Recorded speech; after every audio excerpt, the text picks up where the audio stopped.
पूर्णिया में 14 मई को वर्ष का दूसरा राष्ट्रीय लोक अदालत का आयोजन हुआ। व्यवहार न्यायालय पूर्णिया में आयोजित राष्ट्रीय लोक अदालत में सैकड़ों मुकदमों का निष्पादन हुआ। इस लोक अदालत में ज्यादा से ज्यादा मुकदमों के निष्पादन हेतु बड़ी संख्या में पक्षकारों को नोटिस भेजा गया था। साथ ही जिला विधिक सेवा प्राधिकार के अध्यक्ष जिला जज किशोर प्रसाद ने बीमा कंपनियों, बैंकों, बिजली विभाग के अधिकारियों के अलावे संबंधित अधिवक्ताओं और जिले के विभिन्न अधिकारियों के साथ कई दौर के बैठकों का आयोजन भी किया था। मामले के त्वरित निष्पादन हेतु 28 बेंचों का गठन किया गया था। प्रत्येक बेंच में एक एक न्यायिक अधिकारी, एक एक पैनल अधिवक्ता के अलावे जिन बेंचों में पूर्व बाद का निष्पादन होना था उसमें संबंधित विभाग के अधिकारी भी मौजूद थे। प्रत्येक बेंच में मुकदमों के निष्पादन में सहायता हेतु पर्याप्त संख्या में न्यायिक कर्मी भी लगाए गए थे। इस बार के लोक अदालत में पूर्ववाद में विभिन्न बैंकों से संबंधित मनी रिकवरी के मामले का निष्पादन हुआ। भारतीय दूरसंचार निगम लिमिटेड मामले का निष्पादन हुआ। बैंक, बिजली, बीमा, वाद विवाद के मामले का भी निष्पादन हुआ। इतनी बड़ी संख्या में मुकदमों के निष्पादन हेतु सुरक्षा व्यवस्था और पेयजल की भी समुचित व्यवस्था की गई थी। वहीं कोविड-19 को सअक्षर पालन के लिए कई कर्मी को लगाया गया था। वहीं पक्षकारों को किसी भी तरह की सहायता के लिए हेल्प डेस्क का भी गठन किया गया था। हमारे यहाँ जितने भी एनपीए केसेस हैं सबको हम लोगों ने नोटिस बांटा है। कुछ तो शाखा में भी हुआ है कंप्रोमाइज, और सबको जो नहीं आए हैं वो यहाँ डायरेक्ट कोर्ट आने की बात हुई है।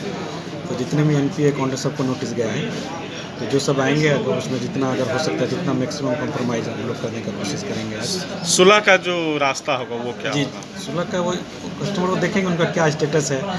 अगर बहुत ज़्यादा स्थिति खराब रहता है तो हम लोग जितना मिनिमम सर से भी मिल के डिस्ट्रिक्ट जज सर भी आए थे, बोले जितना कम उसका मिनिमम कैपेबिलिटी है देके हमारा जितना सेक्रीफाइस पावर है मैक्सिमम यूज करके मैक्सिमम बात को हम लोग सुलझाने की कोशिश करेंगे। अगर सुलह हो भी जाती है तो क्या फिर उनको नोटिस नहीं, एक बार सुलह हो जाने के बाद जो टाइम लेंगे वो उनको मैक्सिमम 90 दिन तक का समय दे सकते हैं।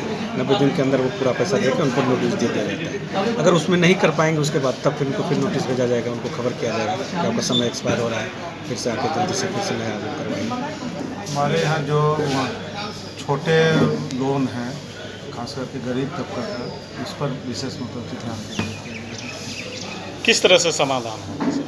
एक मुश्त समझौता के तहत होगा, और बैंक बहुत ही कम राशि में जो लॉस कैटेगरी में है या DB3 में है बहुत ही कम राशि लेकर के एक मुश्त को छुटकारा देने के ही उद्देश्य से ये। इसके लिए क्या प्रोसेस है? इसके लिए जो ऋणी हैं वो आएंगे, आवेदन देंगे, यहाँ कोर्ट के समक्ष में देंगे, और यहाँ पर दोनों पक्ष के बीच में समझौता होगा। इतनी राशि पे समझौता होगी, अगर उतना रुपये जमा कर दिया जाएगा तो फिर किसी तरह का कोई नोटिस नहीं मिलेगा और उसको नो ड्यूज भी निर्गत कर दिया जाएगा। और ये दर्शाते हुए कि लोक अदालत में इसका कर लिए थे तो है मेरे पास आ जाए समझौता के लिए लोक अदालत से हम लोगों को नोटिस दिया था। संभवतः हो जाना चाहिए। किस तरह का लोन था? लोन लिए थे तो है मेरे पास। हाँ, क्या आपको लगता है कि आज आपका मामला का सुलह हो जाएगा? देखा जा सकता है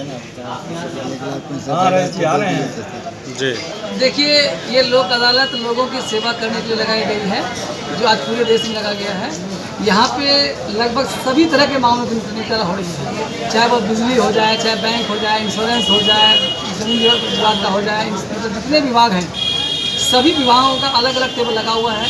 यहाँ पे जितने अलग अलग विभाग बने हुए हैं, टोटल विभाग में अभी 25 जगह पे कोर्ट लगी हुई है, और हर मामले के लिए सारे लोग बैठे हुए हैं। लगभग सारे बैंक यहाँ आ चुके हैं, सारे बैंक हैं, इंश्योरेंस है, सारे कोर्ट के जितने हमारे जरिए से सब लगे हुए हैं। डिस्ट्रिक्ट जज साहब एक एक कोर्ट की निगरानी खुद कर रहे हैं, मतलब सारे टेबल पे सब खुद गए हुए हैं, और जितने भी मामले आ रहे हैं बिल्कुल निःशुल्क हैं और सबको सारी सुविधाएं दी जा रही है। आप देख रहे हैं तीनों गेट पे हेल्प डेस्क लगाया गया है, तीनों गेट पे हम लोग बैठे हुए हैं लोगों का हेल्प करने के लिए। आपके पास नोटिस गया, अगर आपको किसी प्रकार का असुविधा हो रही है आप पूछिए, आपको बता दें कि कौन से मामला का निपटारा किस कोर्ट में होगा। वादी और प्रतिवादी को कितना सहायता मिलेगा इस लोक अदालत में? सबसे बड़ी ये कि समय कम लगा और एक ही जगह पे और एक ही समय में तुरंत आपके मामले का निष्पादन हो रहा है। जो भी मामला है, चाहे बैंक का मामला हो, चाहे आपका इंश्योरेंस का मामला हो, चाहे आपका जमीन विवाद हो, जितने भी मामले हैं सारे मामले के लिए अलग अलग कोर्ट बना हुआ है। वहाँ पे हर जगह पे लोग बैठे हुए हैं और बिना किसी तरह के लाग लपेटा के, बिना किसी आने जाने वाले का थर्मल स्कैनिंग मुझे करना है, यही मेरा कोविड-19 का पूरा पालन करवा रहे हैं। जी। कोविड-19 का पूरा पालन करवा रहे हैं, मास्क लगाने के लिए लोगों को प्रेरित कर रहे हैं। हम आए हैं जो लगभग 15 साल 10 दिन कब उठाया है लोन हमको जानकारी नहीं है। हमारी मम्मी ने उठाया था, हाँ वो आदमी मर चुका है, हमारे घर पर गया है, उसके नाम से नोटिस कब हम आए हैं। कितना लोन उठाया था? 30,000 उठाया था। 30,000 उठाया था। कौन सा लोन उठाया था?